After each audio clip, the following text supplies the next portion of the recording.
बराह रास्त आपको लिए चलते हैं। बांग्लादेश बुरी हुकूमत के सरबराह मोहम्मद यूनुस इस वक्त मीडिया से गुफ्तगू कर रहे हैं।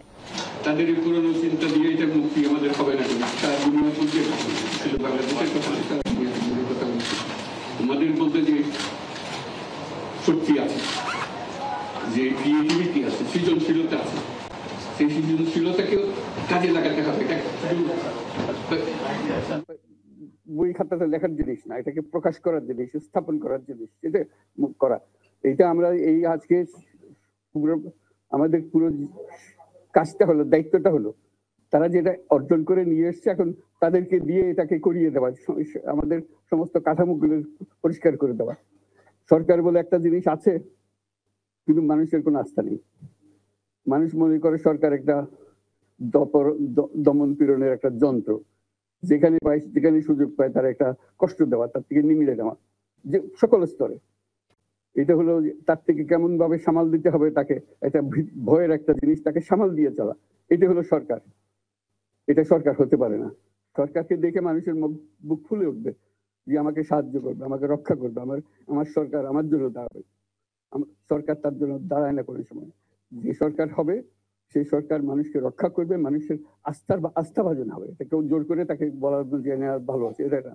সে নিজে নিজে বিশ্বাস করবে, সরকারি লোক দেখলে বলবি আমার লোক, আমাকে রক্ষা করার লোক। সেই আস্থাটা আমাদেরকে ফিরিয়ে আনতে হবে মানুষের মনে। তাহলে মানুষও যোগ দেবে এটাতে। মানুষ এখন পিছিয়ে থাকে যে কিসের মধ্যে আমাদেরকে ঢুকিয়ে দিচ্ছে। আমরা যেন জানতে পারি যে এইটা আমরা সবাই মিলে আমরা অগ্রসর হতে পারি। একটা বড়, সারা বাংলাদেশ একটা বড় পরিবার। এই পরিবার আমরা একসঙ্গে চলতে চাই এবং আমাদের মধ্যে দ্বিধা দ্বন্দ্ব যা কিছু আছে সরিয়ে ফেলতে চাই। যারা বিপথে গেছে তাদেরকে পথে আনতে চাই, যাতে করে একসঙ্গে আমরা কাজ করতে পারি। এর মধ্যে আমরা শুনলাম, আসার পথে শুনে আসছি যে এখানে আইন শৃঙ্খলা ব্যাঘাত হচ্ছে, মানুষকে আক্রমণ।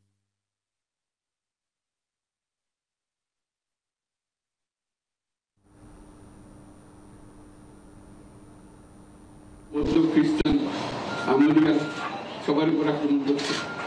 এগুলো হলো ষড়যন্ত্রের অংশ। এগুলো আমাদের বিষয় না। আমাদের কাজ হলো এটাকে রক্ষা করা, সবাইকে রক্ষা করে, প্রতিটি মানুষ আমাদের ভাই, আমাদের বোন, তাদেরকে রক্ষা করা এবং আমাদের একটা শৃঙ্খলাশীল, বিশৃঙ্খলা, সহিংসতা এগুলো হলো অগ্রগতির বড় শত্রু। আমাদের যে যাত্রা শুরু হলো সেই যাত্রার শত্রু, এই শত্রুকে যাতে রোধ করা যায়, তাদেরকে বুঝিয়ে শুনিয়ে হোক, তাদেরকে আইন শৃঙ্খলার সাথে দিয়ে হোক, এটা বোঝাতে হবে। তাকে মেরে ফেলে এটা ঠিক না। আইন শৃঙ্খলা নিজের সাথে থাকলে তাকে আমাদের আইন শৃঙ্খলা বাহিনী এমন হতে হবে আমরা নিশ্চিন্ত থাকবে তার একটা বিহিত হবে। এমনগুলো আমরা হাতে দিয়ে দিলাম যে 2 টাকা দিয়ে আবার ছেড়ে দিল, এটা যেন আবার না। আমাদের সেই আস্থাটা আমাদেরকে আনতে হবে। কাজে আইন শৃঙ্খলাটা এখন আমাদের প্রথম কাজ। এই আইন শৃঙ্খলা ঠিক না হওয়া পর্যন্ত এটা আমরা অগ্রসর করার জন্য পদক্ষেপ নিতে পারবো না। আপনারা আমার উপরে আস্থা রেখে আমাকে জানিয়েছি, ছাত্ররা আমাকে আহ্বান দিয়েছে, সেটাতে আমি সাড়া দিয়েছি। দেশবাসীর কাছে আমার আবার, আপনারা যদি আমার উপরে বিশ্বাস রাখেন, আমার উপরে ভরসা রাখেন, তাহলে নিশ্চিত করেন যে দেশে কোন জায়গায় কারো উপরে হামলা হবে না। এটা আমাদের প্রথম দায়িত্ব। এটা যদি আমি করতে না পারি, এটা আমার কথা যদি না শুনে আপনারা, তাহলে আমার প্রয়োজন এখানে নাই। আমাকে বিদায় দেন, আমি আমার কাজে থাকি, সেখানে আমি ব্যস্ত থাকি। যদি আমাকে প্রয়োজন মনে করেন, তাহলে আমাকে প্রয়োজন মনে করলে আমাদেরকে দেখাতে হবে যে আমার কথা আপনারা শুনেন। আমার কথা না শুনলে আমার কোনো প্রয়োজন নেই। আমার প্রথম কথা হলো আপনারা বিশৃঙ্খলা থেকে দেশকে রক্ষা করেন, আপনারা সহিংসতা থেকে দেশকে রক্ষা করেন, যাতে আমরা যা আমাদের ছাত্ররা আমাদেরকে পথ দেখায় সেই পথে আমরা এগিয়ে যেতে পারি। এটা একটা খুব সুন্দর দেশ, বাংলাদেশ একটা খুব সুন্দর দেশের সম্ভাবনা আমাদের। কাজে এই সম্ভাবনাগুলোকে আমরা নষ্ট করে দিয়েছি। এখন আবার সেই বীজতলা আবার তৈরি করতে হবে, আবার আমাদেরকে জেগে উঠতে হবে।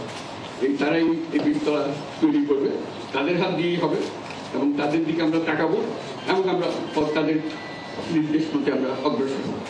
এখানে সরকারি কর্মকর্তা কর্মচারী যারা আছেন, সেনাবাহিনী, বিমান বাহিনী, নৌবাহিনী প্রধানরা যারা আছেন, তাদের প্রতি অনুরোধ আমরা পরিবার, এইটার মধ্যে যেন আমাদের গোলযোগ না হয়, আমরা একযোগে একসাথে চলতে পারি এবং আমরা তড়িৎ গতিতে একটা সুন্দর বাংলাদেশ গড়ার পথে এগিয়ে যেতে পারি। সেটাই আমার কামনা। আপনাদের সবার কাছে আবেদন, আমাদেরকে সেই সুযোগ দিন, আমরা সেই পথে আমরা যেন অগ্রসর দিতে প্রশান্তি পাই। পৃথিবীর সবাই আগ্রহ করে তাকিয়ে আছে আমাদের দিকে। এখানে যখন ছাত্ররা রাস্তায় নেমেছে, পৃথিবীর সব জায়গা থেকে অভিনন্দন এসেছে যে তারা আমাদের তো যা শিউরে উঠেছে, প্রতিদিন যা হয়েছে অবিশ্বাস্য কেন, তাদেরও এটা স্পর্শ করছে, তাদের তরুণরাও জেগে উঠছে আমাদের ছেলে মেয়েদের এই অভিজ্ঞতা ছিল, তাদের এই সংবাদ থেকে তারাও চোখ জেগে উঠেছে আমরা কি করতে পারি। কাজে আমাদের কাজ হবে এগুলো সম্পূর্ণ করা। আমরা আজকে থেকে শুরু করলাম, সেটা আশা করি আমরা দ্রুত গতিতে এগিয়ে যেতে পারি। সবাইকে ধন্যবাদ।